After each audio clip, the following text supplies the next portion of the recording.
Carl Teichrib has walked among tech giants, mystics, and seekers at global gatherings like Burning Man and the Parliament of the World's Religions, not to blend in, but to understand.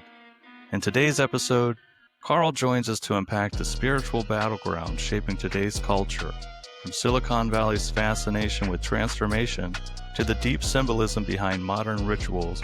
Carl shares what it means to engage with grace and truth in a world chasing re-enchantment. Hey guys, before we jump into the episode, I've got some exciting news to share. Our brand new website has just been launched and is live at paulbegleypodcast.com. This is now your one-stop hub for everything podcast related. So instead of scouring all over the internet looking for links to the show, you can stream every episode, watch our latest YouTube videos, check out our guest directory to see who's been on the show, and even read our brand new blog for extra content. And if you're enjoying this podcast, we encourage you to leave a review right on the site. There's no login hassle needed to do this. Everything's right there. It's easy to access, mobile friendly, and it's built for you. So while you're listening today, take a second to check it out. paulbegleypodcast.com. Now back to the show.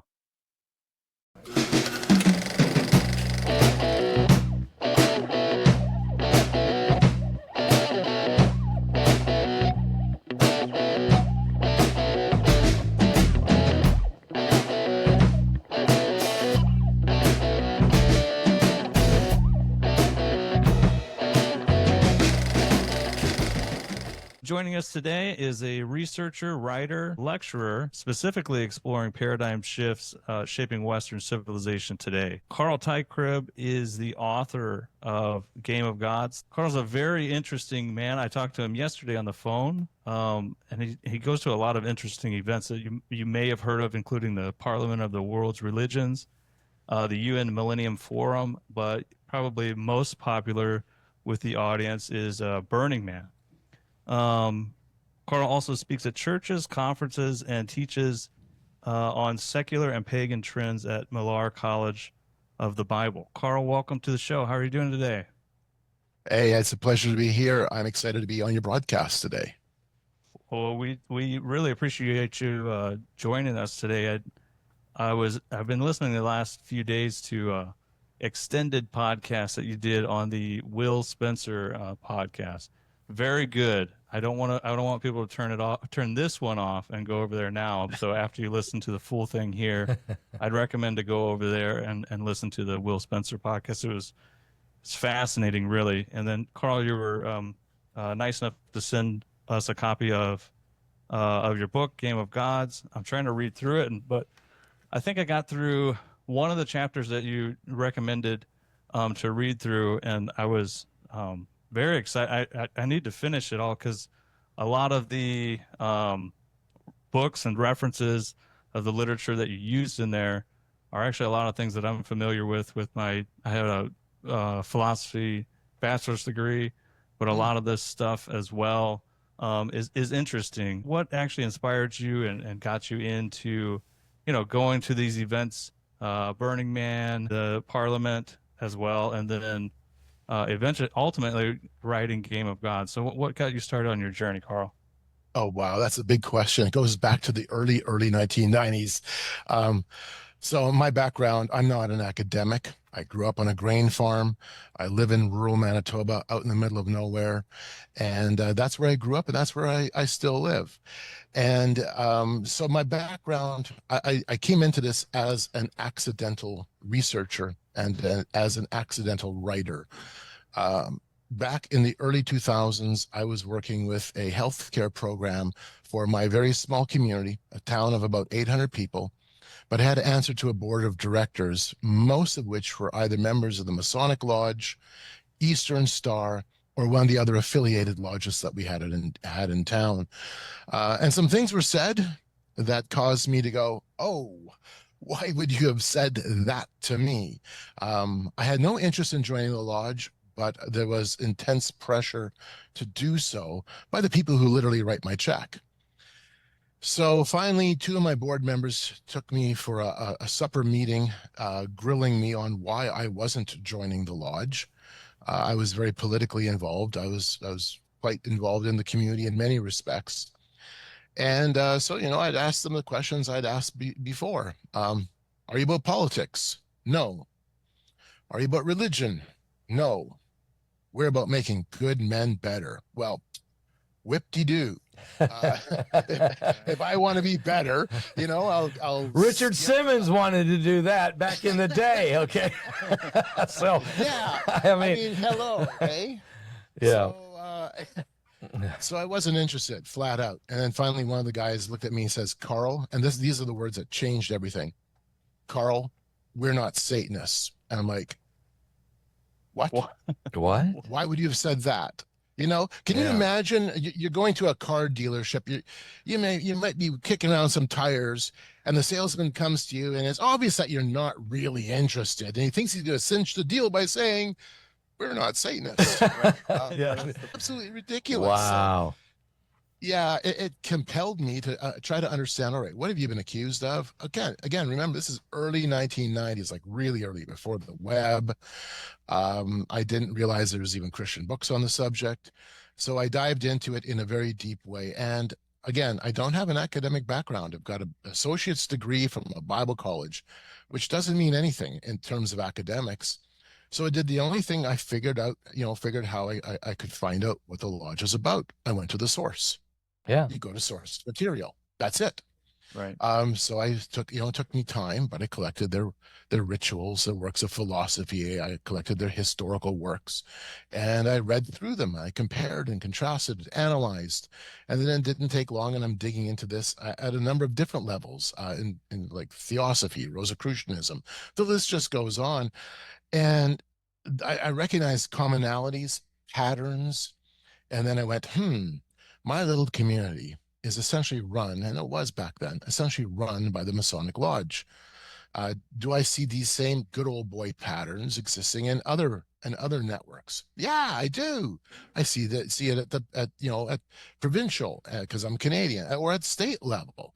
I see it nationally. I see it beyond, and in all of this, there's this constant quest, and you see this within the works of Freemasonry as well. The great work to universalize that we're all brothers. We're part of the brotherhood of man and the fatherhood of God. And there was this religious universalism that expresses itself within the lodge. And I was able to overlay those philosophies, not saying that the world is run by Masons, but you overlay the philosophy and you realize, the philosophy, that's what's important.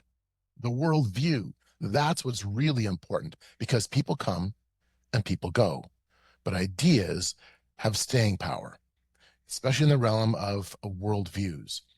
And so I dived into this as just a hardcore hobby, nothing more, and it got out of control. And here I am. Carl, there's more to it than that. let me just add into the fact that you see a pattern of the worldview that these different societies. I know I wrote in my book Revelation 9/11. I wrote about the 12 different secret societies, one of them being the Freemasons, but the worldview. So you're saying that you found a commonality of a global. I'm going to use the term globalism. Sure. Not a biblical view, right? But a global view more, and that theme, and you see that on the World Economic Forum. Let's say I know Justin Trudeau was trained in Carl Schwab's Young Leaders for Worldview, basically worldview, and other world leaders have done that as well. Emmanuel Macron. There's just a few, and there's senators. In America. You should know. Oh, yes. You probably know way more than I do on this. So. Is this impacting? I mean, is this worldview? Is it, as you say, people come and go, leaders come and go, but the ideal never goes away? How do you see it? Is that what you're saying? Do you see this predominantly in everything? Oh, absolutely. It boils down again. Now, I'll have to back this up just a bit. So, if you want to take from a biblical worldview, understanding that there really are only two, And my friend Dr. Peter Jones has done a good job of breaking this down. There are only two senses of reality or worldviews, ultimate worldviews. The position that the Bible holds is that God is separate, distinct, holy, utterly unique, that there is no comparative point to who God is. He is beyond and outside of creation. And so the biblical worldview is that there are two. It's not dualism. You could call it two-ism, God, and then everything else. Okay. So you see this in motion. You see this all through Scripture, by the way, where you see God being exalted. He's holy. He's separate. And then you see the realm of nature, the realm of man. Then we have another position, and it's an umbrella, because, I mean, there's lots of nuance underneath the umbrella, lots of nuance. But the larger umbrella is this sense of one-ism, that man, God, and nature all share the same essence. And that is essentially the worldview of the world. And so you see that as you explore, let's say, Freemasonry, you end up running into the context of universalism. When I've gone to international events like the United Nations Millennium Forum, that's already, golly, 25 years ago, but I've been to other UN events. In fact, I was at an academic meeting on the United Nations just towards the end of January. And this sense of oneness still emerges, this idea politically now that we can express oneness or universalism within the realm of international affairs. We're working for one world. We want to be one family. We're having this global collective. It's the same thing. It's just, the nuances are there. It's scripted in different ways, but the core, the essence of it is still there. When I go to the Parliament of the World Religions, I've been to 4 of them, you hear this sense of oneness everywhere. They don't hide it. Golly, just not this last weekend, the weekend before, March 20th to the 22nd, I went to Paganicon, the largest gathering of witches, druids in the U.S. Midwest. Wow. in terms of an indoor event. And this is my 4th time at Paganicon. I run into some very lovely people. I'm not actually saying that facetiously. I'm actually saying this truthfully. There's some very nice people there. And yeah, you do run into some folks who are like, oh man, I just want to stay away from you. But for the most part, they're your neighbors. And they also are exhibiting that oneness perspective, just in their own style, in their own way. And so I do this with my book, Game of Gods. I contrast and compare those two perspectives, and then I demonstrate through politics at the international level, at the United Nations level, at the issue, the level of global governance. I demonstrate it with religion, primarily through the interfaith movement, which the Parliament of World Religions is a major player within. It's probably the most important player within the interfaith movement. Then I demonstrated it with transhumanism, because I was one of the early Christian researchers who dived into transhumanism, going to their events. And then I demonstrated it through the context of celebration. And that is what you see in terms of transformational culture events like Burning Man. Although Burning Man is not the only one, you could look at it maybe as the mothership, but it certainly is not the only event in terms of transformational culture. And then along the way, I explore all kinds of different avenues where all this, kind of shakes out. The green movement being one of them. There's a lot of things I don't tackle, and I'm a little disappointed now in myself but I mean, at the same time, you only do so much. I wrote the book before COVID. I wrote it back actually I released it back in 2018. One of the sections I took out of the book, because it was just too much already. I mean, my goodness, the book is 570 pages with 1,800 footnotes. And I'm going, well, I've got a whole section I did up on the World Economic Forum, because I've been tracking the World Economic Forum for years already. And I stripped it out of the book because I just didn't think I had room anymore. And then COVID hits and everybody's talking about the WEF. And I'm like, well, Carl, you just kind of, shot yourself in the foot on that one for taking out those pages in your book. But again, it boils down to this issue of your view of reality. Is it one-ism or is it two-ism? And how you subscribe, or which angle you subscribe to, will determine your position on ethics, morality, law, family, gender, sexuality. If you want to have an understanding of the sexual revolution, the gender revolution that we have been living through, it really boils down to this issue of, is everything one, or are there separating points? If God is separate, if he is distinct, then he puts value in place. He puts distinctions in motion. In fact, that's the great irony.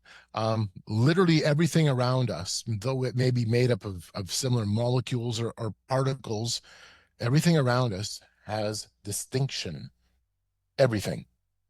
Absolutely everything. Wow. But the oneness perspective says that essentially it's all the same. Well, if it's all the same, and this is the great one of the ironies of it all, if it's all the same, if oneness is all there is, and I hear this so much when I go to these events, we're working for a better tomorrow. We are hoping for a better future. Well, if oneness is all there is no better. There is no tomorrow. There is no future. There is no hope. All there is the eternal now, whatever that looks like. And your cat or your cancer, it's all the same. Doesn't matter if you live, doesn't matter if you die. Ultimately, it's all the same because there's no intrinsic, transcendent value. And so the biblical perspective is so essential as we wrestle through, all right, where does value and hope come from? Is it from, international systems trying to coalesce the world into some, global amalgamation, or some Masonic universalism? That's the language being used. Or is it found somewhere else? Is it found in someone else, someone who's transcendent? Wow.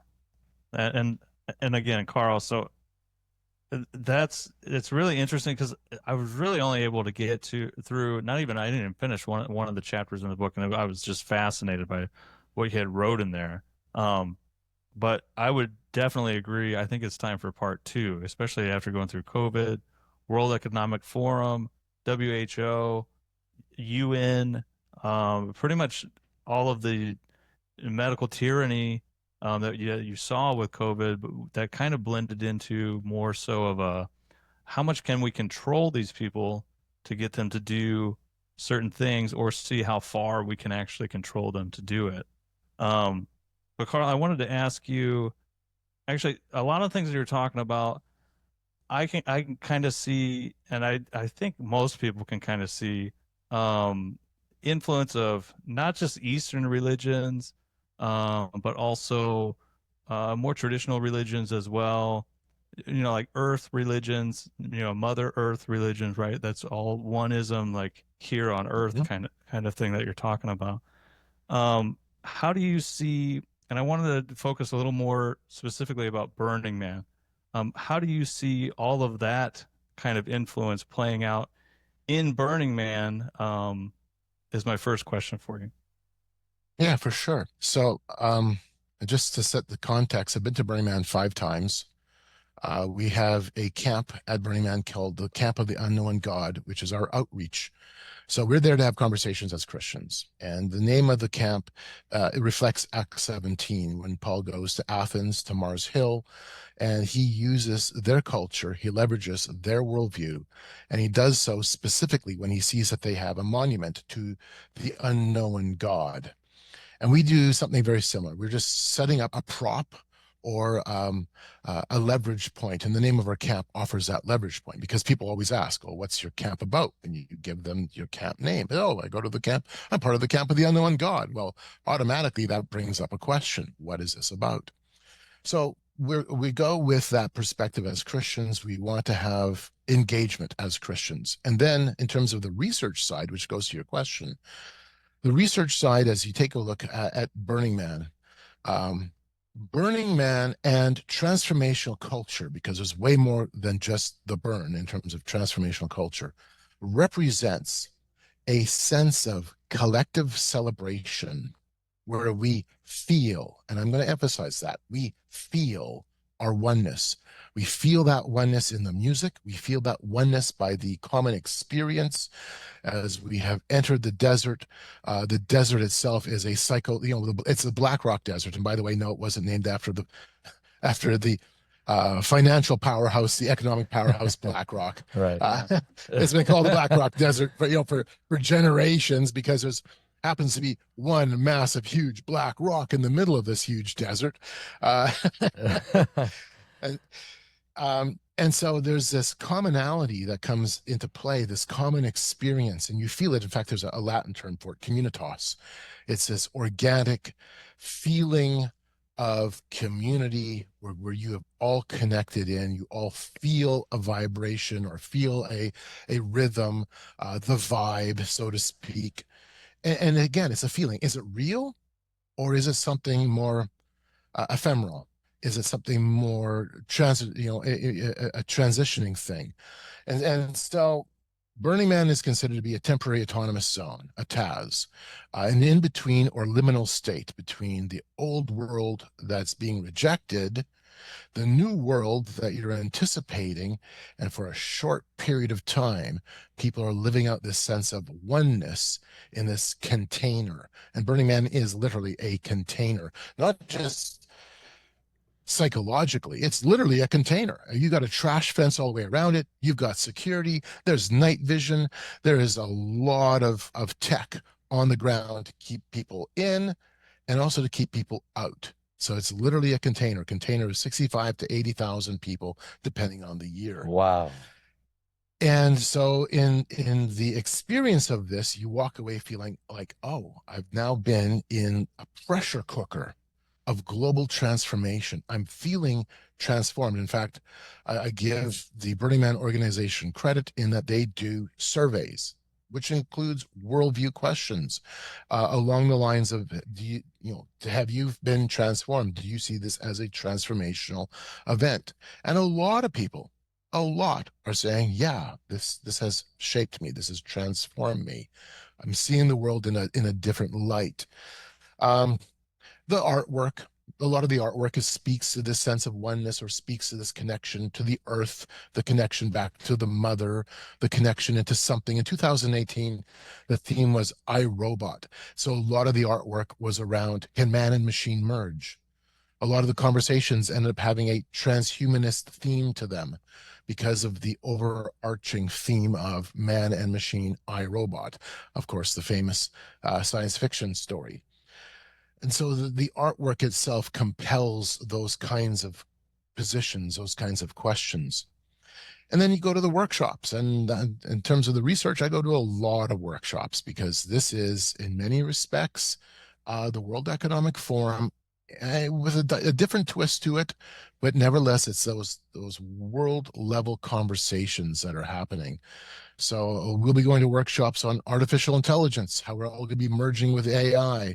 Or we'll be going to workshops on psychedelics and how the psychedelic revolution is now transforming or about to transform the global landscape in terms of shifting everybody's worldviews. Once everybody is a little bit stoned, so the theory goes, we can shift into the next phase of our evolution.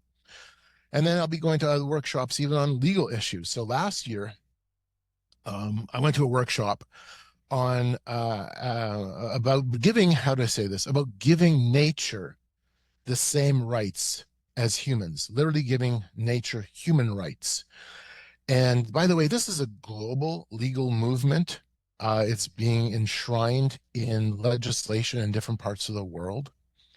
And so the lobbyist who was giving the presentation was explaining to us that there's fundamentally no difference between you and the dust and you and beavers and you and creatures.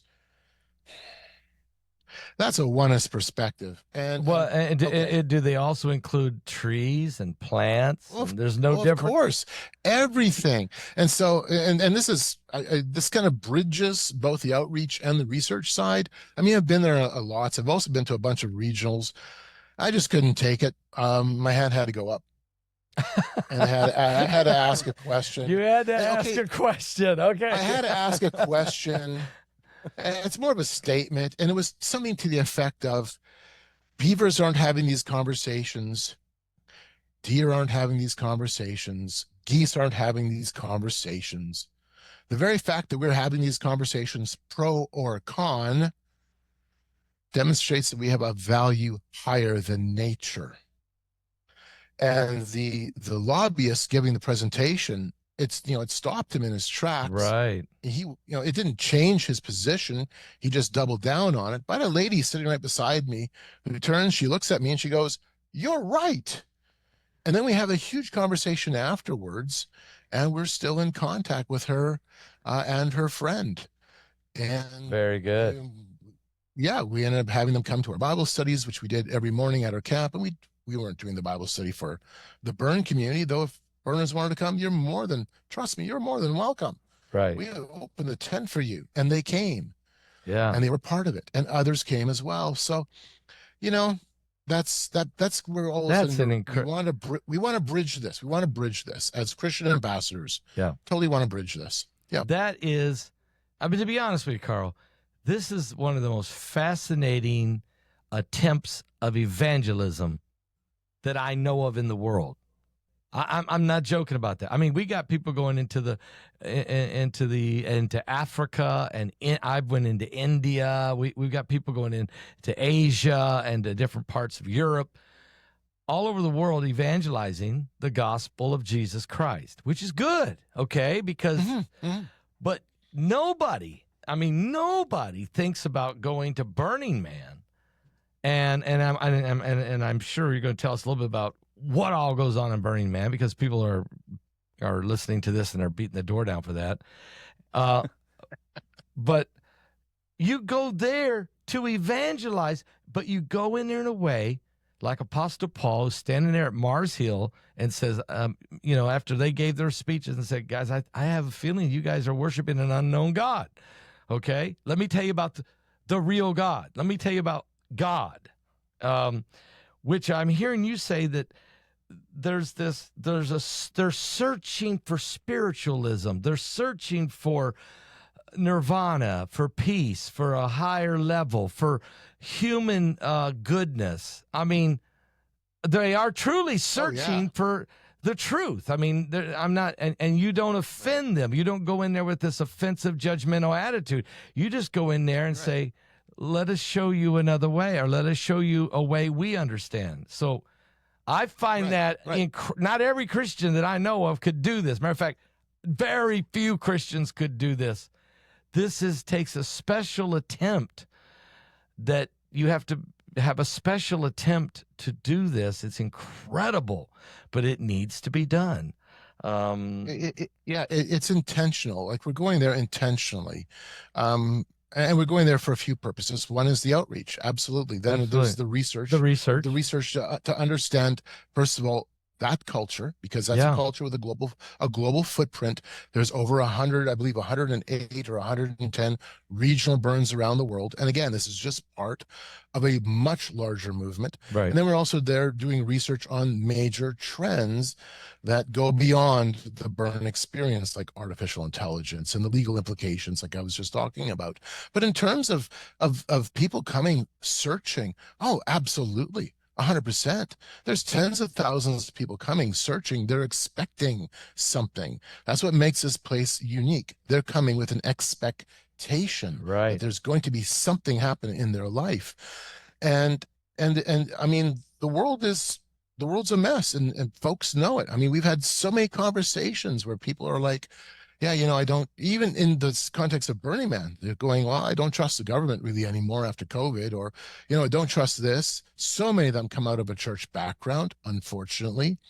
We run into former Christians, a lot of former Christians, especially when we go to like pagan events like Paganicon. There's loads and loads of people there with a church background. Like, I would say, especially in the pagan community, probably a majority.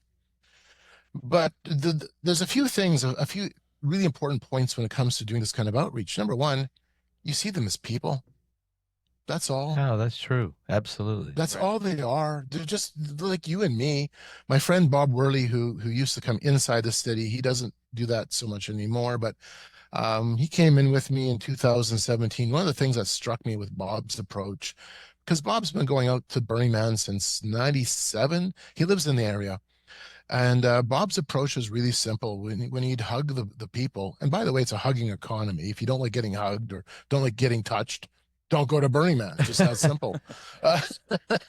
It's real touchy-feely there. I mean, yeah, well, kind of is. I mean, it's a clothing optional event, hey? Right, And right. so you got to be willing to hug people, regardless of, if you've got some great big huge dude that's just hit on you as a guy, and Right. you diffuse it, because that stuff happens out there. You diffuse it, and you have a conversation, and you hug the guy. So what? Yeah. But Bob would hug them, and he'd look into their eyes, and he'd say, "You're a brother in Adam, and I would love it if you would become a brother in Christ."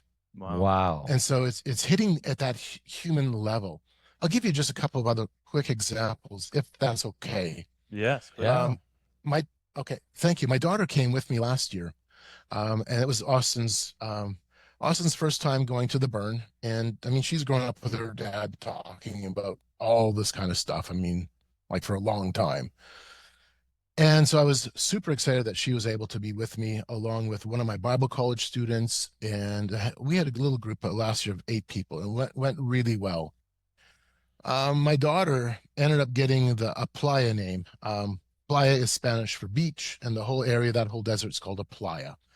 And so when you go to Burning Man, if things happen in a certain way, all of a sudden you're given a name. My name is Deer Killer because I hit and killed a deer on my way to the first burn back in 2017. Wiped out my truck, wiped out my deer. Get to Burning Man. Yeah, and you get labeled right away, and you got it for life. Yeah, he's the deer killer. Yeah. The deer killer's here. Oh my God. My daughter, on the other hand, became Weeping Woman, because she ended up at the temple one afternoon. And by the way, the temple at Burning Man is probably more important than the man effigy itself. The temple is where people are literally pouring out their hearts, their soul, their sorrow. They're looking for catharsis, for healing. The temple, and these are big structures, okay? These are massive. Are these massive. structures now made on the spot by, built by the people in preparation for this event each year? Yes. Okay. They're brought in pieces and then assembled on site. Okay. But the assembly job is huge. I mean, absolutely enormous. Last year's temple, I listened to the temple designer, and she was a remarkable young woman, talking about the budget. She had a budget of roughly $700,000 to build the structure that she built. And that did not include the volunteer hours of hundreds of people. Like, it's insane. And then all of the materials that were donated. But take a look at the 2024 Burning Man Temple. It's a remarkable building. And every year it's remarkable. It's huge. And it starts off as a blank slate. The walls are bare. And then all week long, people are taking Sharpie markers and writing on the walls. I forgive you, Dad, for doing this. I hate your guts. You raped me. I watched you take, I watched them take your body out of the house in a body bag. I think that when I was there in 2017, one of the first notes I read was a suicide note. In 2023, I was reading through a suicide note that had been brought by friends, saying, "Hey, if I'm successful in my attempt to commit suicide, bring my note to the temple to burn." And so by the time the week is done, the building is mounded with expressions of grief and pain and anger and sorrow and hope. And the temple has become a 24-hour funeral over the course of the entire week. Wow. And so it's a place of weeping and mourning and an incredible outpouring of human emotion. So my daughter walks in, and she sees this guy, this big guy, and it turns out to be a Russian fellow. There's lots of Russians there. There's lots of politics there. And he's got his head up against the beam, and just kind of has his head up against the corner of the beam, and he is sobbing, just sobbing. And Austin walks up to him, puts her hand on his shoulder. He pivots, drapes himself over my daughter, and is bawling. He is heaving in his sorrow. And so he finally comes to it, and he's like, "Why did you touch me?" And Austin's like, "Well, it's obvious you're distraught, and I'm a human, you're a human, and I just wanted to bring comfort." So they end up having a little conversation. He finds out she's a Christian, and she sees value in him because of that. And he's like, "But I'm an atheist." And Austin's like, "But you're at the temple." Yeah. Like, Right. hello. You're at the temple. Right. You're at the temple. Here you are. And for this individual, that contradiction, that dichotomy between the joy of the party, because that's how it's being expressed all around, this massive celebration, all of a sudden changes. It flips in the temple. It all flips because it's no longer a party. It's a funeral. Yeah. And it was just such a shock to his system. So she walked out of the temple after having this conversation. Her shirt, I'm not kidding, was just streaked with his tears, soaked with his tears. And then a couple of days later, we were at a workshop at a camp called Camp Mystic, full of beautiful, perfect people, powerful, influential people, people from the World Economic Forum, some of the most important leaders in the psychedelic community, some of the most important individuals within Silicon Valley. And so we're waiting for the next workshop to begin, and my daughter's sitting behind me on the ground in the dust. I turn and I'm like, oh, she's got a lady with this beautiful long black hair flowing around my daughter's waist as this lady has her arms locked around my daughter. And you can see that she is just in tears. She is shaking in her sorrow. And I'm pointing to Austin, not pointing, I'm looking at Austin, mouthing the words, "Are you okay?" Yeah. She's Yeah. like, and she's pointing down to her lap where this lady is wrapped around her, and she's going, What do I do? Yeah. What am I What going do to I do? do? What do I do? yeah. So it turned out one of the other team members from our camp came alongside of Austin, which was awesome. Jenny is a wonderful lady. And the two of them end up ministering to this lady all afternoon. This lady's name was Georgia, beautiful lady from Colombia. Again, in this place of perfect people. That's the branding of it. And my daughter and her, in a moment, locked eyes as she was passing by. Nothing more. Locked eyes. My daughter smiled, and it broke her. Wow. And she came rushing to my daughter, literally cut through the crowd, rushed to my daughter, got around my daughter, and cried all afternoon because she has never felt more alone in her whole life than in that place at that point. And it was my daughter's willingness just to literally offer a human expression Right. that snapped her soul. And Georgia, from Unbelievable. what I understand, has become a believer and has been discipled by Ginny. And I believe my daughter Austin's been going back and forth with her as well. And I could tell you lots more stories like that, but it demonstrates, again, the human element, the human touch, the human importance. So in this, and tell us a little bit about. I mean, we hear all kinds of things. It is a party. Sure. It is a Yes, absolutely. debauchery. I mean, I suppose. I mean, you tell me. I mean, what does go on? It's all there. It's all there. So it's clothing, like I said earlier, it's clothing optional. It's hypersexual, hypersensual. If you have an issue with that as a man or even as a woman, I mean, my goodness, we're human beings. You have to be able to see them for what they are, see through that issue, Right. see them as humans and accept that and move on. And not all, and just so folks realize this, because it's inevitable somebody's going to be pushing back on our approach. There always is somebody. Right. Not all nudity. Yeah. Not all nudity is sexual or sensual or pleasant at all. I mean, if you work in the healthcare industry, you see it all. Yeah. When you go to Burning Man, you see it all, the beautiful and the not so beautiful. Right. That's just how it is. The culture. But yeah, That's the culture. So there is a lot of openness for promiscuity, no question. There are camps devoted for certain sexual acts. There's a huge zone with a lot of gay camps, a lot of trans camps. There's at least a couple of orgy camps, one big orgy dome that everybody knows about, it seems.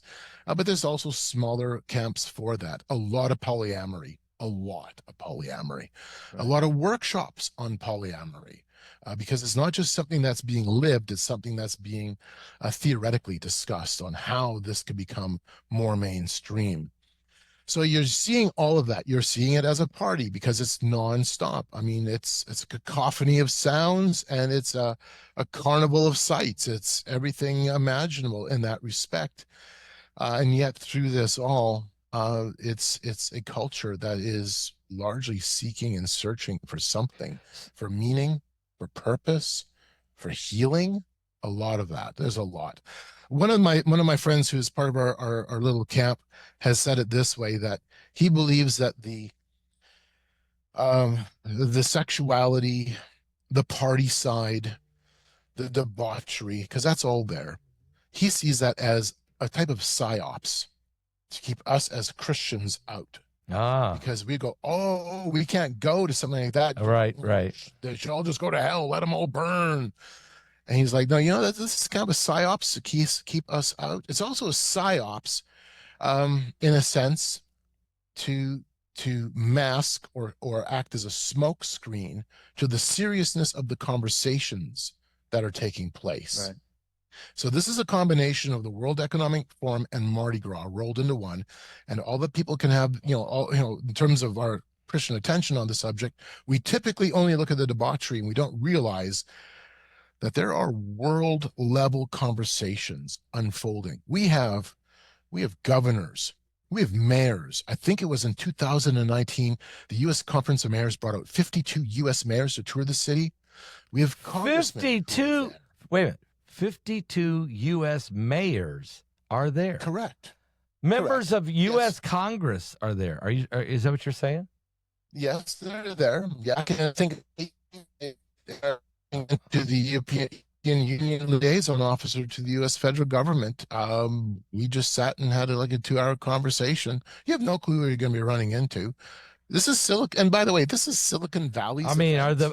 This is Elon Musk's event? Yeah, I mean, these are the high tech AI, the big tech moguls. I mean, and there's representatives. This is Google.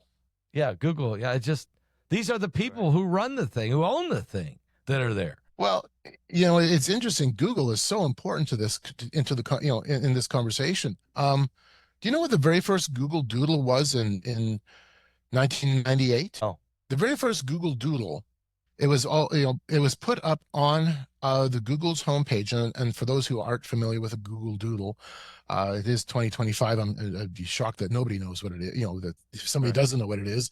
Google Doodle is let's say you get on, go on their search engine on Christmas, and there's Santa Claus and Christmas tree. That's a Google Doodle. Or you go up on, Halloween, there's a pumpkin and a ghost. Yeah, it's a Google Doodle. You see it on the Google search. The very first one, the very first one in 1998 was the Burning Man symbol.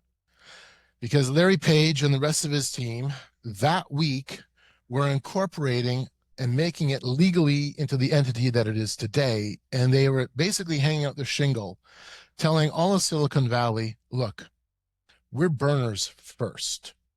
And our lawyers can stay back and work through the paperwork. And I can't remember how many millions of dollars were lost in just having the lawyers look after it instead of having Larry Page and the rest of his team working it through too. But that was the very first Google Doodle. Google and Burning Man's relationship is so important that in the earlier years of the burn, before the year 2000, Google would have videos, in-house videos for their staff for what to do when you go to Burning Man. In fact, they were running shuttles. Wow. Google's corporate headquarters was graced with Burning Man art pieces. It still is that important.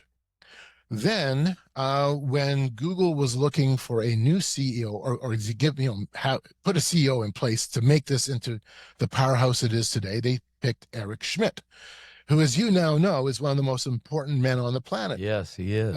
A man of incredible power. And what propelled him to that point was being the CEO of Google. But how did he get the job? Well, Larry Page and the rest of them had gone through a whole stack of resumes for potential candidates for the position of CEO. But there's only one that had Burning Man on his resume. Wow. And that was Eric Schmidt. And he was chosen because that stood out. That's the worldview. That's the oneness. That's right. Wow. And so now we're all, and this is what I kind of get a kick out of when I talk to my students about this. You're all digital burners, whether you know it or not. If you use any Google products, if you use Google Maps, it was beta tested at Burning Man. If you're driving a Tesla, my goodness, Elon Musk introduced his Tesla Roadster not at Milan or Toronto or Chicago or New York. He took it to Black Rock City, to Burning Man, where it was first publicly introduced. I did not even know that, actually. I had no clue. Yeah. If you want to understand the impact of virtual reality, Second Life is one of the oldest VR platforms. It's not true virtual reality, but it's a virtual platform, the first successful non-gaming virtual platform. And it was inspired and incubated by the experience of Burning Man. The list just goes on. It's an incubator. Well, Carl, so I don't want to go back too far because we're kind of already talking about, the big tech and World Economic Forum, and then political leaders as well that go and attend Burning Man. When I was talking to you yesterday, we were talking a little bit about the progression of Burning Man and how it has changed. From my understanding, originally Burning Man was set up to be more like a 1969 Woodstock event, right? With a hippie culture. And just thinking about, I haven't even done research on it. You can probably give me the answer to this. Burning Man saying that, and then the actual burning of the effigy, right? That's a representation of letting go of yourself here on Earth. Is that correct? Is my line of thinking about That definitely is a part of it. Definitely is a part of it. What makes the event work in terms of the symbol of the man is that nowhere is it explained to you what this means. And so that's the psychological. This is really this is a mind game that's being played. Okay, this is a place. This is a psychological container where they're shaking it up, and so they don't explain to you what this means. The expectation is you are the one who has to discover it your own meaning. Wow. Oh, all of a sudden they're like, wow, it can almost become anything. But it does have, and Larry Harvey, basically the founder of Burning Man, has made it quite clear in the past that there is an element to this that's definitely ritual. 2017, that year's theme was radical ritual, to demonstrate that this is a spiritual movement. And Larry Harvey was very clear in his meaning with that it's a spiritual movement, and you'll recognize it when you see it. Those are his words. So if all the layers of it kind of get taken away, you see this as a birth, life, death ritual that gets repeated every year. Right. The man is burned at the end of the week.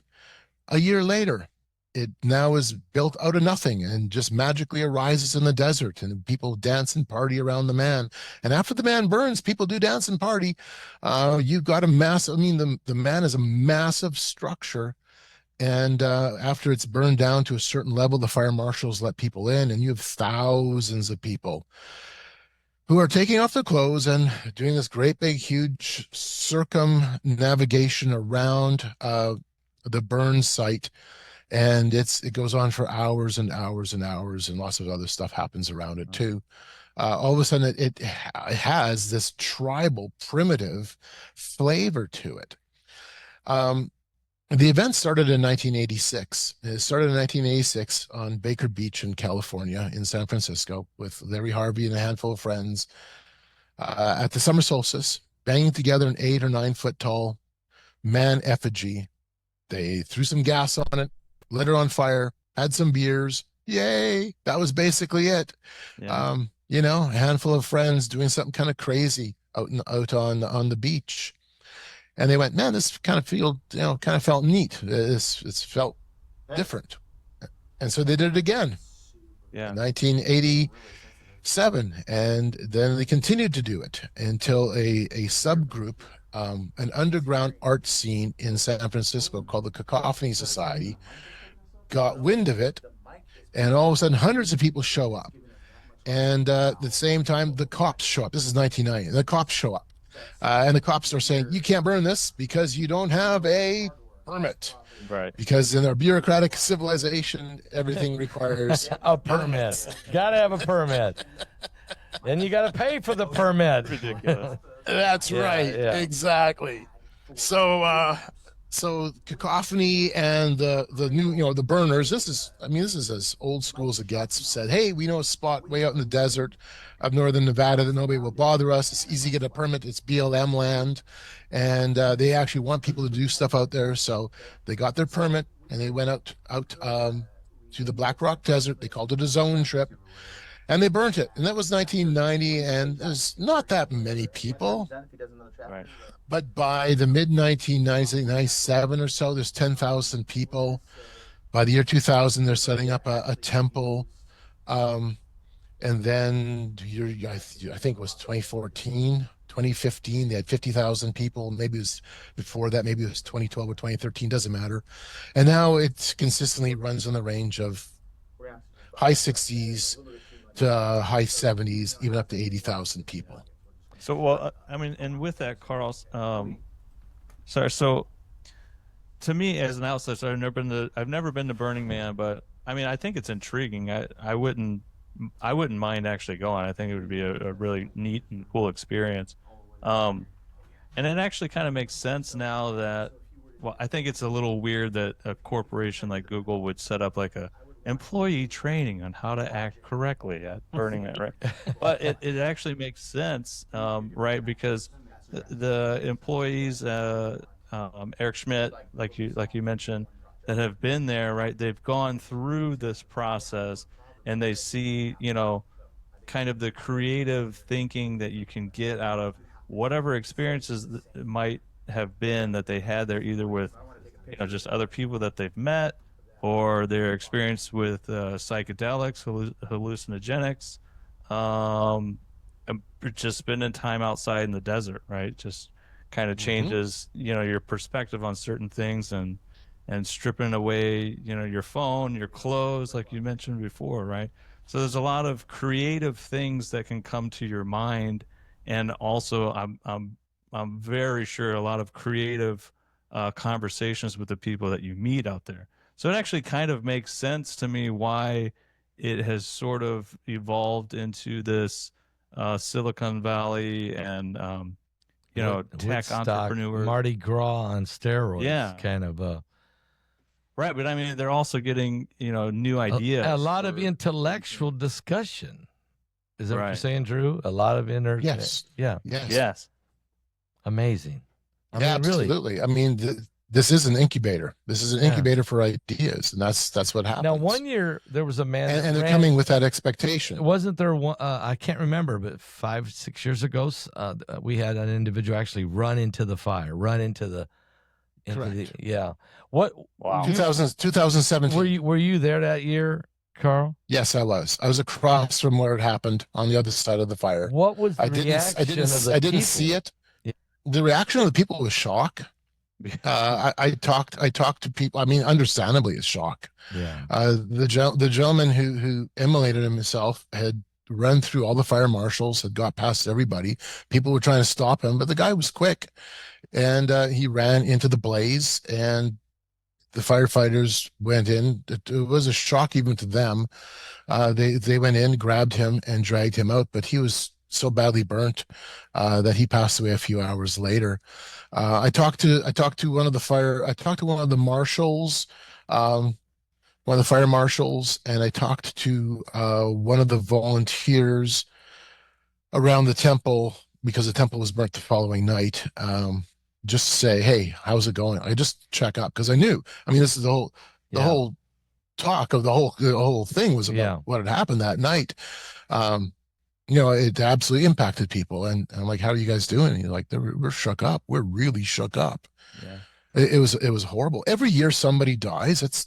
That's going to happen. What's interesting is in a city of 60 to 70 to 80,000 people, inevitably every week, regardless of where that city is, people die, right? That's correct. Yeah. Of course, that's just the average. That's how it's going to work. But nowhere except Burning Man, when somebody dies, does it become a national story. Last year, a lady passed away. I believe it was Sunday night, before the event actually officially opens. It really opens. The doors open on Sunday, but it doesn't really kickstart or get going until Monday. But we had actually, our little group, we were on a bicycle. We passed her body on the street as medics were rushing up to her, but it was evident that she was deceased. And then it was in the papers the next day. Yeah. I mean, it was in the paper in Reno. It was the paper in San Francisco. It was in different newspapers. And right away, people were going, hey, I hear somebody died at Burning Man. Are you okay? Like, well, hold on. It's a city of 65, 70,000, 80,000 people. Yeah, somebody's going to die. But by the very fact that the news is so quick to talk about it, demonstrates that the eyes of the world are on that place. That's so true. In other words, in 2023, when it rained, and I was there in the mud, and it rained a lot. But the place rains, it's not infrequent to have rain in the Black Rock Desert. In fact, last year, 2024, I was there a couple of days before the event opened, and it rained. It's just how it is. It's a very rough, raw environment with windstorms, dust storms, and sometimes rainstorms. But in 2023, it rained. The whole event grinds to a halt. It rained towards the end of the event, so people couldn't leave. I mean, it was just a muck mess. There's no question about that. But the whole world was watching. Oh, My man. goodness, Oh, the yeah. whole world. Oh yeah. I'm like, it's just mud. That's all. Yeah. We're okay. We all have food. We have water. I think, Paul, wouldn't you say there's just this incredible fascination by the world? You were talking about the creativity that Carl sees there, and so Carl, I was going to ask you. You are the incredible. Okay, the camp for the unknown God. Is there any other Christian groups there that are also evangelizing in this environment, or is your group the only one? I'm just curious. Now, there are a couple of other groups that take very different approaches. There's at least one group that isn't evangelizing. They're not there to evangelize. They are a progressive Christian camp called Religious As, and then the F word, run by some ministers. We've been to their workshops on psychedelics and Jesus and psychedelics and healing, as now they are justifying in the progressive Christian community as ministers, as Episcopal ministers, Methodist ministers, Baptists. It's quite the mashup of people. Wow. How they now are justifying the use of psychedelics because it now gives them a new vision of Jesus. They can feel agape love, whatever. They've got a long list of, this is why we're doing drugs.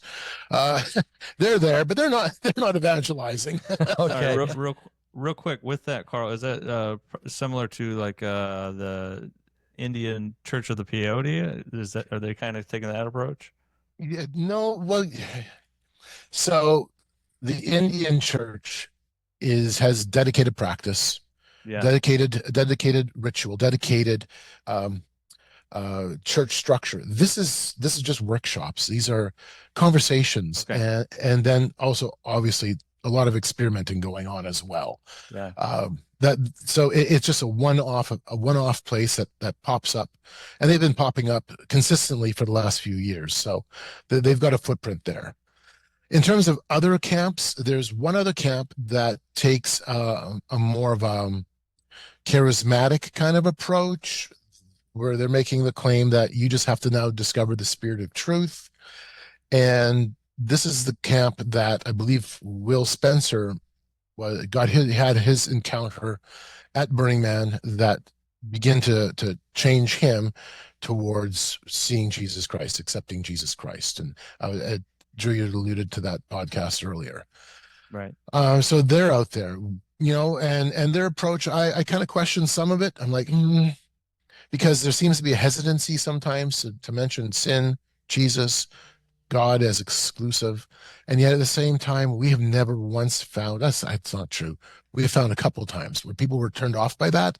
But for the most part, people were very open and willing to have a conversation because we were open and willing to listen.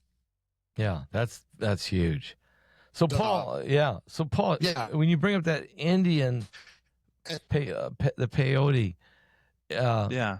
I mean, talk about that a minute, because I don't know if our listeners actually even know what that is. Oh, well, Carl probably actually knows better than I do about it, but there's a Native American Indian, right, church actually that is dedicated to, from my understanding, gathering and using peyote, which is a cactus.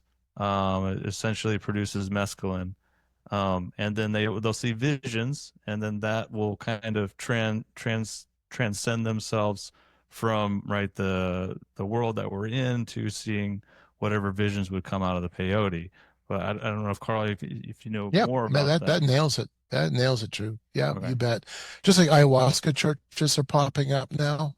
Apparently in my province there's an ayahuasca church, and I do know that there's a few others across both Canada and the US.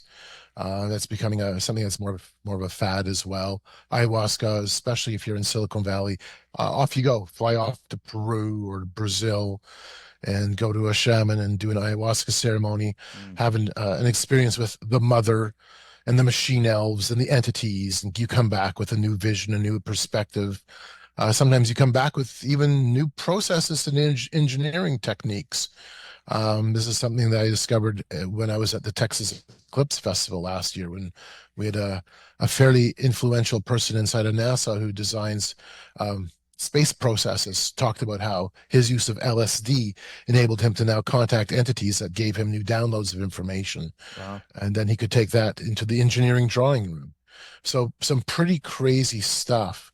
There was one other Christian group at Burning Man last year that I was aware of, and they were going around and having conversations with people, especially around the temple, trying to have them, repeat a sinner's prayer. We debate as our own group the effectiveness of some of these different approaches. I obviously let the Spirit work, let the Holy Spirit work wherever the Holy Spirit will work, because God is God and we're not. Nevertheless, there are times when even us as a group are going, well, okay, that person is broken. That person is in an emotional state. We'll come alongside. We'll love them. We will embrace them. And if it leads to a continued further conversation, fantastic. But if it doesn't, we don't want to manipulate. We're not about that. We don't want to manipulate or be accused of manipulating to say, hey, we hit a target. Somebody prayed a prayer. Right. And in fact, that really came across last year. Two of the people who participated as non-Christians, participating in our Bible study group, the people we met at the camp, on the lecture on giving nature legal rights, had been approached by a couple of Christians at the temple. The person who approached them said, hey, I'm seeing you're at the temple. This is a place of mourning. I've experienced loss in my life, yada, yada. And that's all fine and dandy. And the person was like, if you just say this prayer, God will heal you and God will save you. And I do know, because a couple told me, that they just simply prayed the prayer to get him off their back. Mm. Yeah. Like, we're not serious about this, but we'll make it look serious. We'll make it look like we're interested just Right. because you have interrupted us at our vulnerable point, the point when we're at the temple crying and seeking healing. Pushing too hard, and not Right. letting it become an organic search for God. Right. Yeah. And so I'll be honest, I wrestle with this. At what point do what point do you remain silent? What point do you speak? And wisdom has to come into play for each encounter. Exactly. It's just that simple. And you're going to screw it up. We all screw it up.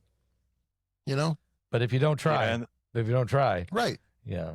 Right. Yeah. So. And that takes a special kind of person. I mean, I just met you. I just talked to you yesterday. You're very personable, very likable. I mean, intelligent. We're able to have conversation with you, and it takes a special kind of person, I think, to run that type of witnessing and ministry that you're doing in Burning Man, the Burning Man culture, to actually do that and to avoid that line of being intrusive as far as witnessing to people, right? So you want people will come to you that are vulnerable, or just at the right moment you're able to reach out to them, which I think, I mean, it takes a certain kind of person to be able to read people to see where they're at, either way, instead of just in your face, that approach never works. The intrusive one. There are three primary methods or approaches to outreach in the New Testament. There's more than three, but three primary. The first is, you see Jesus using this approach, and that is to confront. That is to use Scripture as the authority and to confront those people around him with the Scripture in a way that is hard. It is bold. But he does this with the religious rulers. Right. He does this with the Pharisees, with the Sadducees. That's right. That's the approach he takes with them. Have you not read? In other words, don't you know what's wrong with you people? And the approach he takes with them is hard. And he uses Scripture as that foundation point, that authority point. And then you see the other approach that he uses, and that is to interaction at a personal level, a relational level. The woman at the well is a prime example. He doesn't go in there using the same approach that he does with the Pharisees and the Sadducees. Not at all. He goes to her.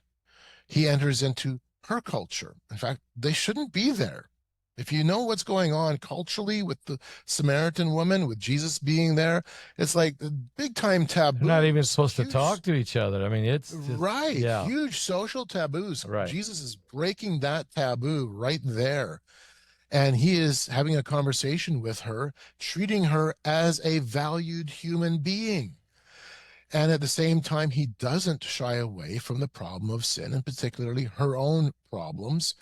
But he does so in a way that is loving and gracious. He's combining both grace and truth. And he is bringing this conversation forward in a compelling way, to the point where she's asking a question that reveals his messiahship. Right. Yes. Awesome approach. Yes. That's a relational approach. Jesus going to the sinners, the tax collectors, the shunned. He's going to the people that the rest of the culture doesn't want anything to do with. Yeah. And then the third approach is the approach of being an ambassador for Christ in a pagan culture. And Paul demonstrates that beautifully. By the way, we're all ambassadors. I don't know if any of you, if either of you interacted within the diplomatic community. I've done quite a bit of that just because of my research work on global governance. And I remember years ago going to a Chicago Council on Foreign Relations event where a U.S. ambassador was giving a breakdown as to what his responsibility would be taking this new position. And this is right after 9/11. I've been in the game a long time, a long time. Oh, my cat just jumped on my. I see that. Get off, cat. Unreal. Hey, this is live, folks. That's live. We're live. That's pretty neat. You know how But- cats want the attention. They got to have the Oh, attention. I There you know. go. I know it's better than having the cat jump in front of the Screen. camera. That's for Right, sure. right. But as the ambassador was breaking down his position, I was going, "Oh, that's our job too." He was ascribing it, and I'm going to now flip it into Christianese language. This was the breakdown, the takeaway. We are the official and legal representatives of Jesus Christ, King of Kings. Everybody, no matter what country you're born in, as a believer in Jesus Christ, your allegiance is to him first and foremost, period. He is the creator, you're not. And so if we are chosen to be his ambassadors, and an ambassador position is it's a high calling. We are literally his legal and official representatives. And then an ambassador, before he goes off to his position in the foreign land, takes the time to study and understand that culture. He takes the time to understand the context, the social framework, the religious framework, so that he can walk in with a level of knowledge and wisdom as he brings forth his government, our case, our king's position. And we do all of this knowing that while we're in that world, we're not of that world. Very good. Very And we do well. it for and we do it for two purposes. One, to convey the message of our king. And there's another side to the diplomatic community that's also not discussed too much, and that is when all of a sudden the king's message is being challenged, we alert the rest of the diplomatic community. Take note. Here's where the challenges are coming. Open your eyes. Be ready. Wow. So that's the approach I see. That's the third approach. And that's the approach Paul takes when he goes to Athens, when he Yeah. goes to Mars Hill. Yeah. He takes the time to survey the city, to understand its culture, even to recognize which deities they're serving, because it's a pagan city. And then he is taken to the Areopagus, literally the city's council. He's going before their judges, and those judges are going to determine whether Paul stays or you're out of here. Yeah. And now, with the backdrop of where he's being taken to the Areopagus, behind him, directly behind him in Acts 17, is not said in Acts 17, but we know the location and we know what the backdrop is. There's a temple of Zeus. Yep. There's a temple of Athena, the temple of Nike, the temple of Isis. So Paul is standing before a pagan court in the most intense pagan setting in the known world at that time. And he has to now give an accounting of the gospel. And he does it by leveraging their own worldview, even quoting their own philosophy. He quotes from the hymn of Zeus. And he does all of this to demonstrate that God is first and foremost other, that he is different, that he is the creator, the one who makes heaven and earth, and that he doesn't desire to be worshipped with art or other the devisings of man. And then he brings forward who this unknown God is. And he does all this in such a way that at the end of it, the response is going to be the same thing that you're going to get, which is, hey, let's have coffee. I'd like to talk about this some more. Others are going to be saying, whatever. And if I never see you again, I'm the better off. Others will be going, I think I'm going to accept this Jesus. Yeah. And that's what you saw with Paul.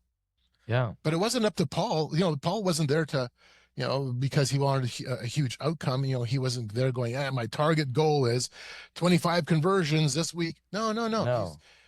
His whole purpose was, I'm just going to be obedient, period. And the Holy Spirit will do the rest. That's powerful. And that is the truth. That's how he did it. Well, I tell you, Paul, do you have any closing? Well, I was going to ask Carl. I want to combine a few different things here, though. Carl, so you mentioned, right? If you use Google, I mean, you're on a Zoom call right now, so. Yep. If we're using this technology when we're done editing, I'm going to use an editing software. I'm going to put things on YouTube, which is a Google company, right?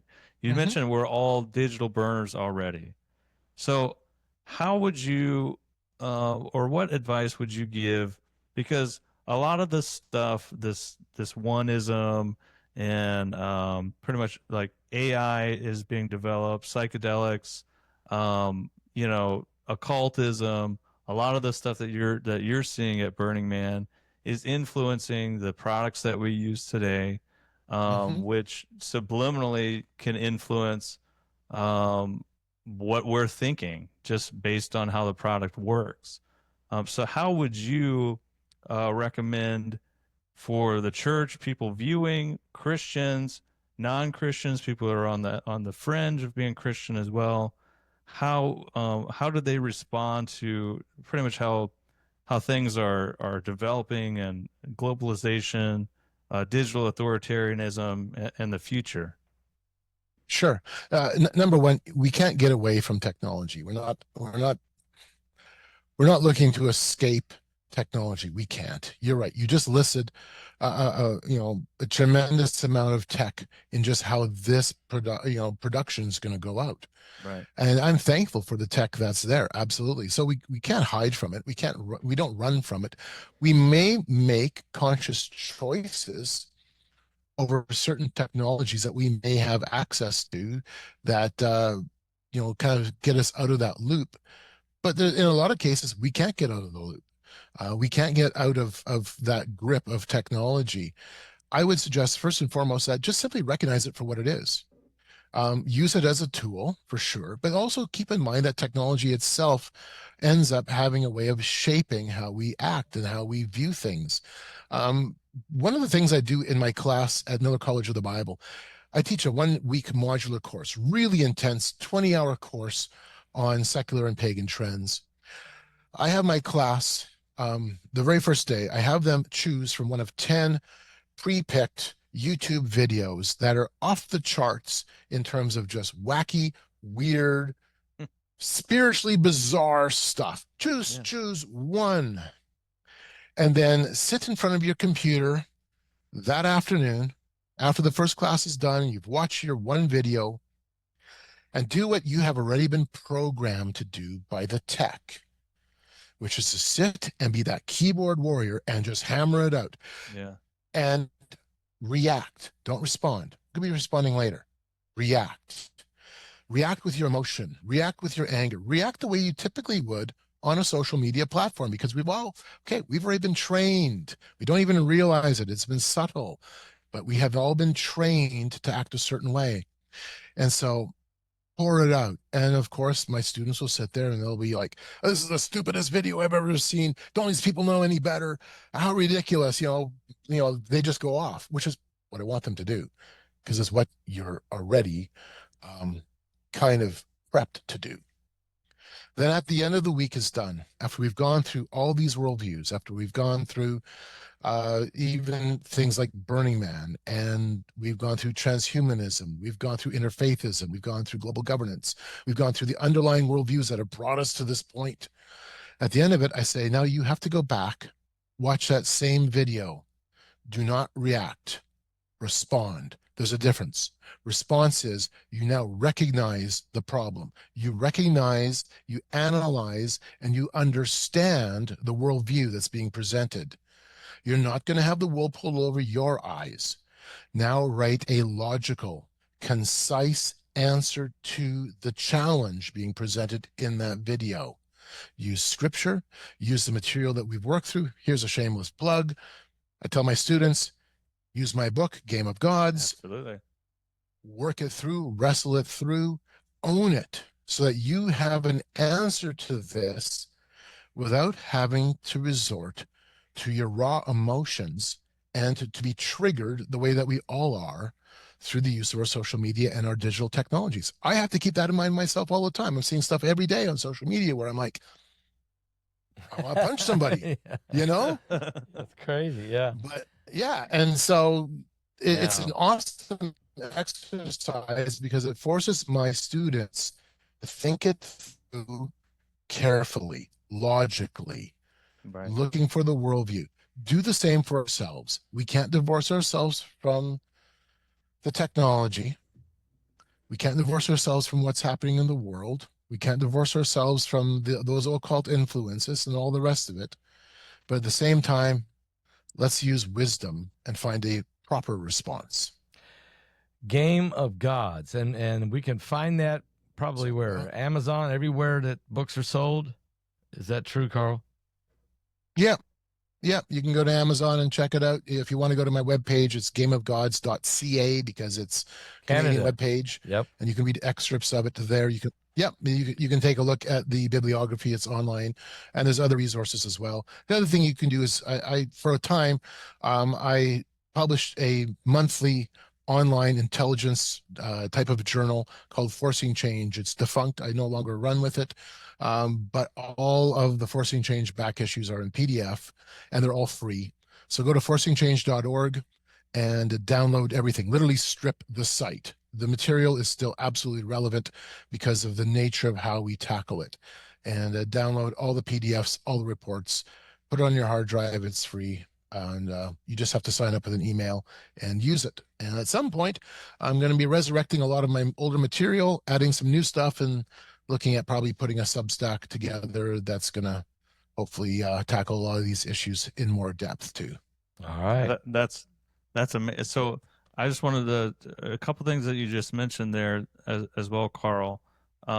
This was actually probably the biggest thing that I took away from my undergrad, my first degree in philosophy, is a productive conversation comes from a discussion, not an argument.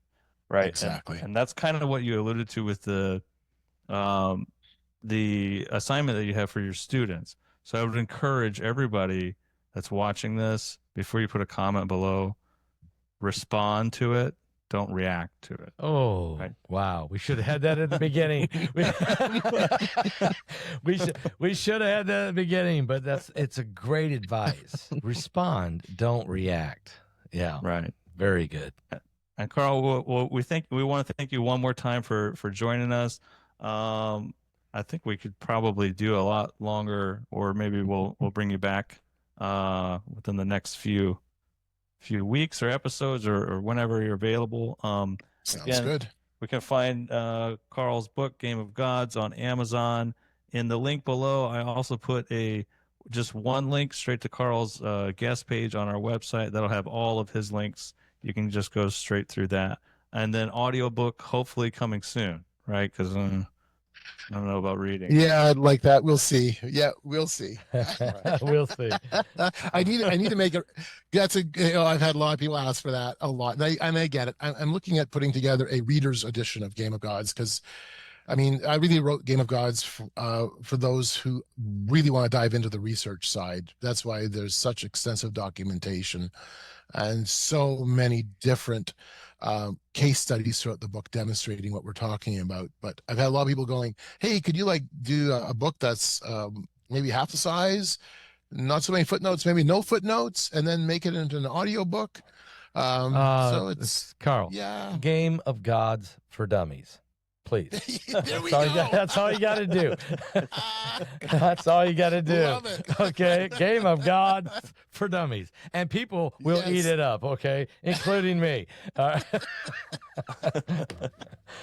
Love it. Thank you. Hey, it's been a pleasure, Carl, to talk to you again and to share some time with you and keep up the good work out there, sharing the gospel and witnessing to those whose hearts are opened, and somebody's got to be there, and you're there. So thank God for that, and we appreciate that greatly.